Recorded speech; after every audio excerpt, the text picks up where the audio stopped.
barn was founded in 2010.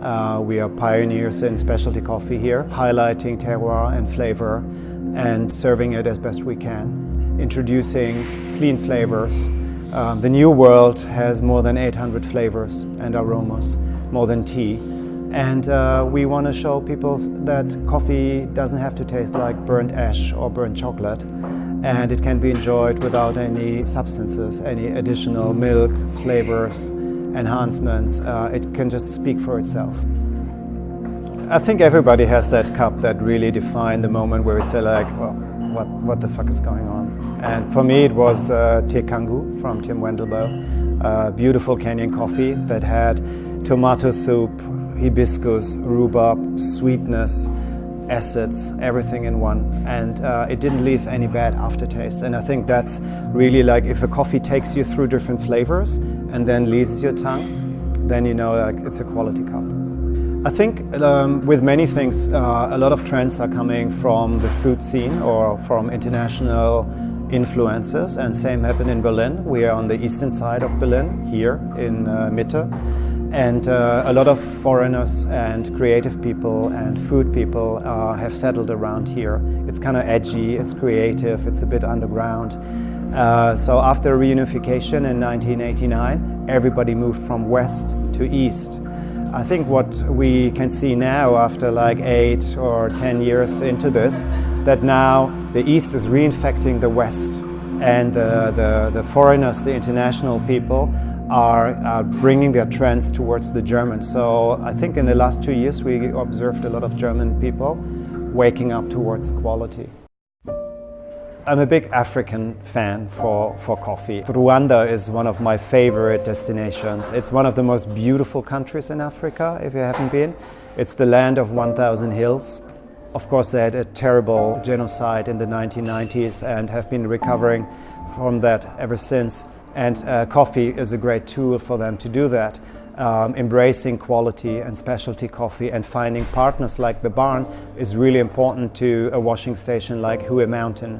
So when I visited for the first time, you can really see the community building around the washing station, how people are really embracing finding qualities and applying a protocol around processing and picking and drying and so on.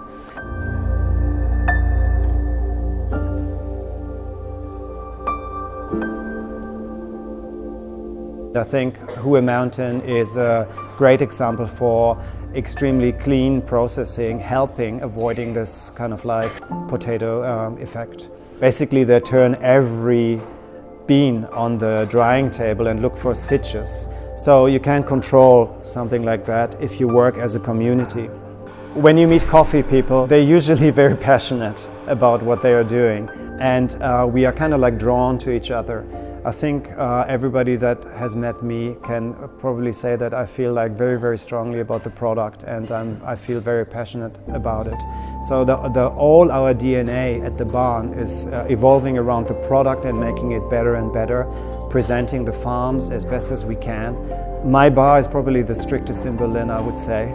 Like no coffee will cross our bar that's not like 100% quality control.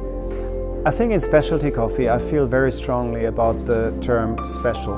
I think we are specialists, and as such it's our duty to present coffee in the best possible way and present the farms as best as we can. So I think like for us, all our DNA is about quality and building a market and presenting basically a new product to people, and hopefully they enjoy that.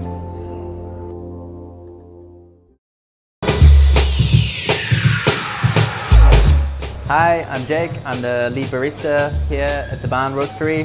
First up, 16 grams of coffee. We're going to be brewing with water at 94 degrees Celsius.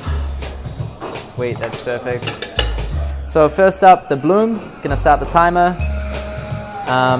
33 grams.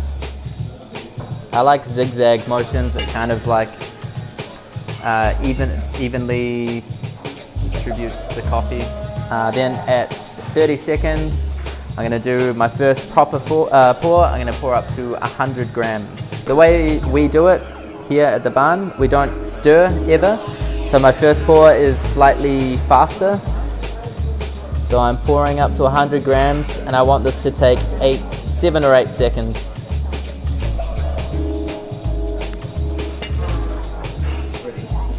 Then at 50 seconds, I'm going to pour to 150 grams, and that should take 10 seconds, my pour. When I'm pouring, I'm always starting in the center, working my way outside clockwise and finishing back in the center again. So it's kind of like a spiral out and then back in. Then at 1 minute 15, I'm pouring to 200 grams. And that pour should also take 10 seconds.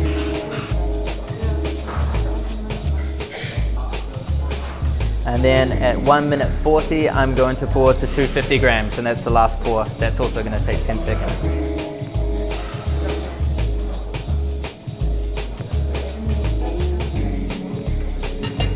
Perfect.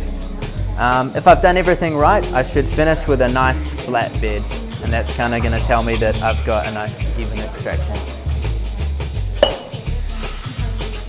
It's a really beautiful African coffee. It's quite floral, notes of black tea.